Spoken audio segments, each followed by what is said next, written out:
Hi guys! So for the next 1.5 minute video, I will discuss to you the DIKW pyramid, which is one Rubik's Cube. The DIKW pyramid, or the DIKW hierarchy, represents the relationships between data, information, knowledge, and wisdom. Data is a collection of facts in a row on unorganized forms such as numbers or characters. Here in the video, it is represented by a Rubik's Cube, which are the tiles are not yet organized according to its colors. But when we realize that one tile corresponds to another 8 tiles with similar colors, we can consider this as information. Information is the data has been cleaned of errors and further processed in a way that makes it easier to measure, visualize, and analyze for a specific purpose. It also answers the questions who, what, when, and where. With this information about the Rubik's Cube, we'll come up with a better understanding that this is a 3D puzzle that needs to be solved by putting all the similar colors in place, and that is knowledge. Knowledge helps us to understand how to apply information to achieve our goals.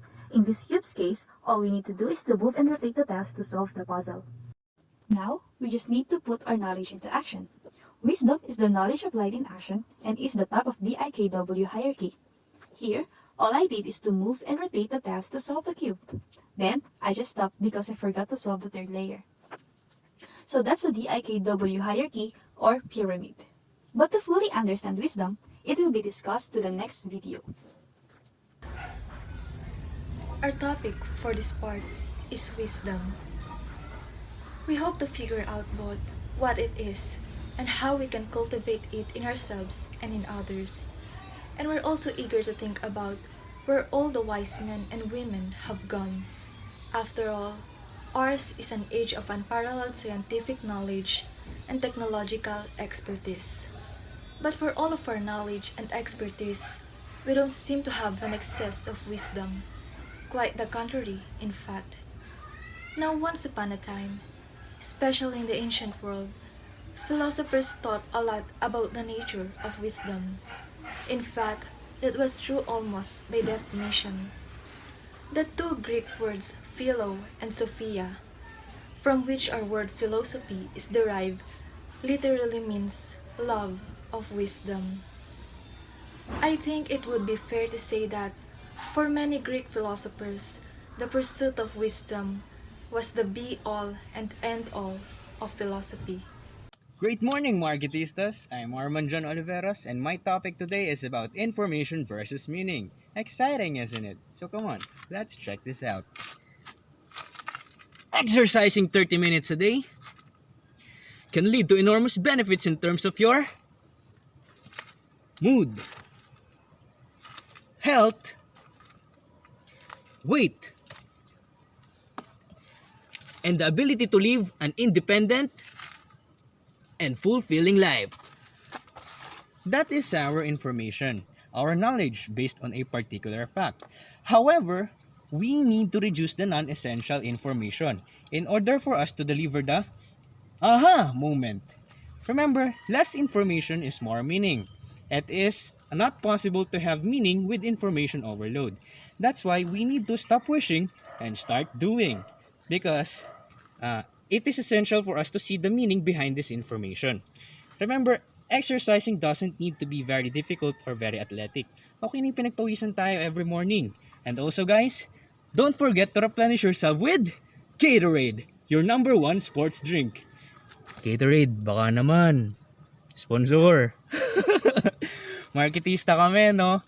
So yan guys, that's all for today. Don't forget to watch our next vlogger. See you next time.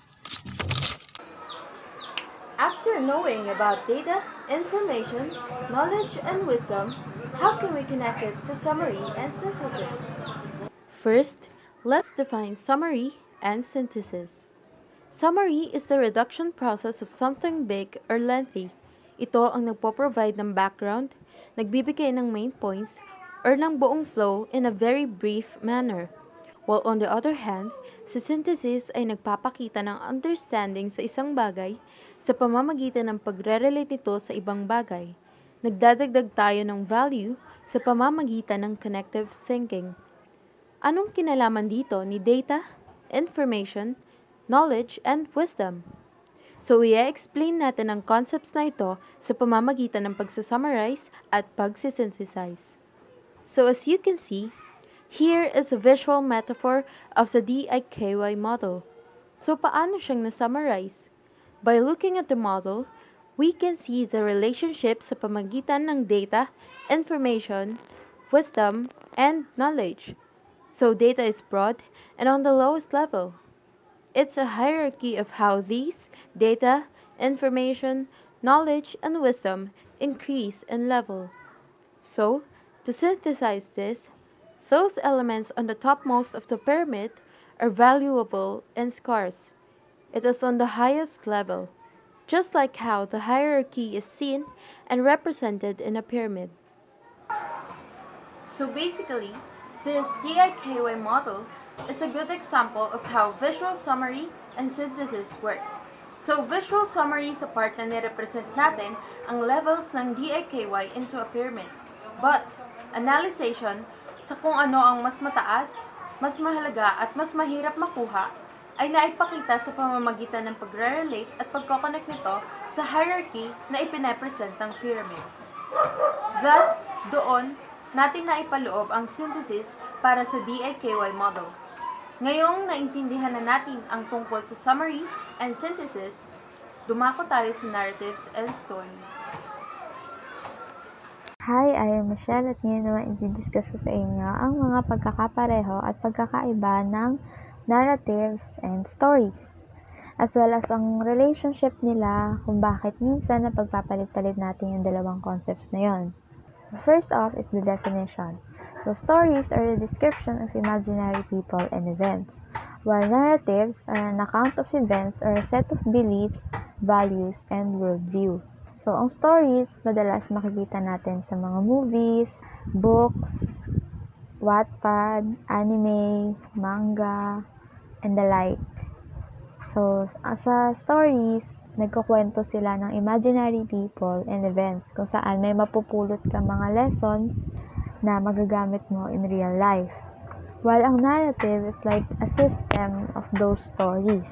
For example, the narrative is Don't Talk to Strangers na makikita natin sa mga stories like Little Red Riding Hood and Snow White kung saan may lumapit sa kanila one time tapos naloko sila.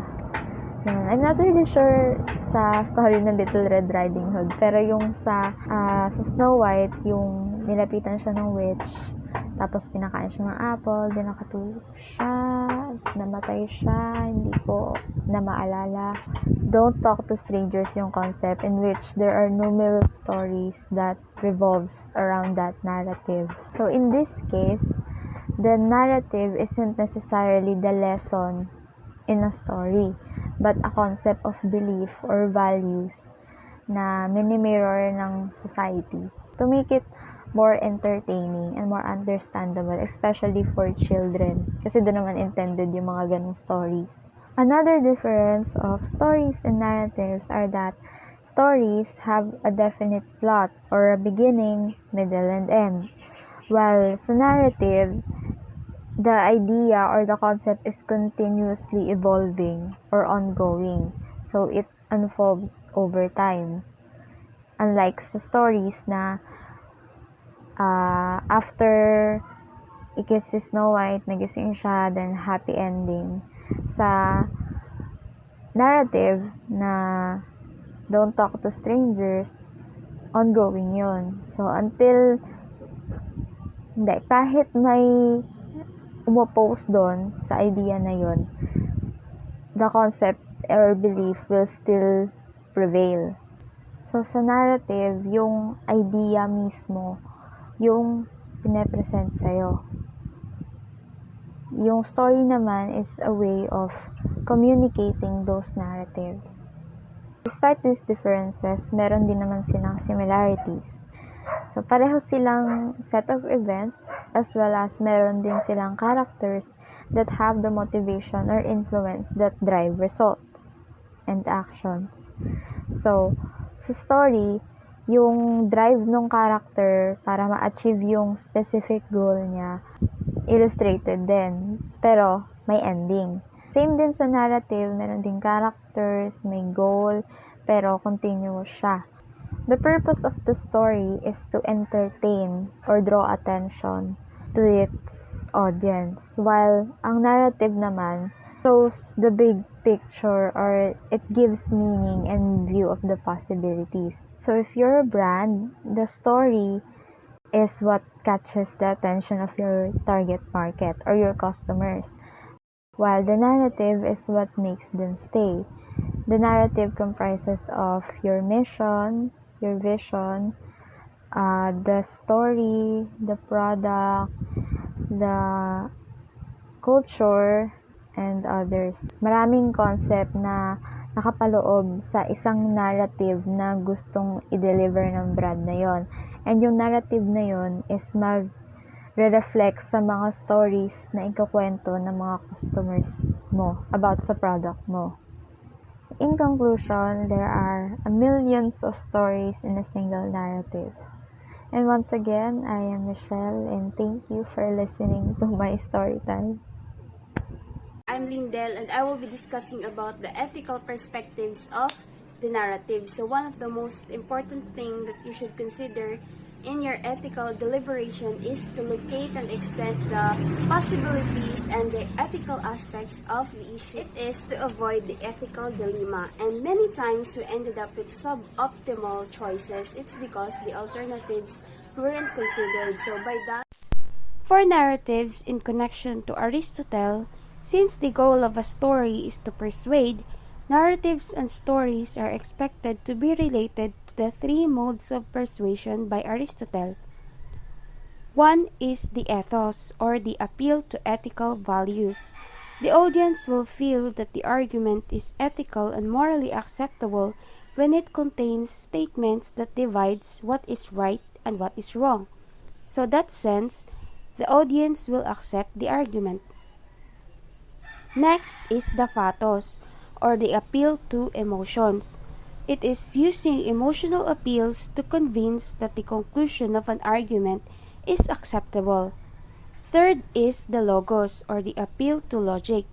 It is when storytelling involves the data that supports the story that will create some sense. In doing a narrative, it could be evaluated into 4 ethical criteria, and the most ethical choice is the one that maximizes a different policy. First is the utilitarian framework. It holds the most ethical choice and the one that will produce the greatest good for the greatest number. 2 is the common good. It refers to what is shared and beneficial for all or most members of a given community by collective effort and public service. Third is the fairness framework. It is the concept that something should be equal and not be contradiction to accepted standard. Fourth is the virtue framework. It identifies the character traits that might motivate us in a given situation.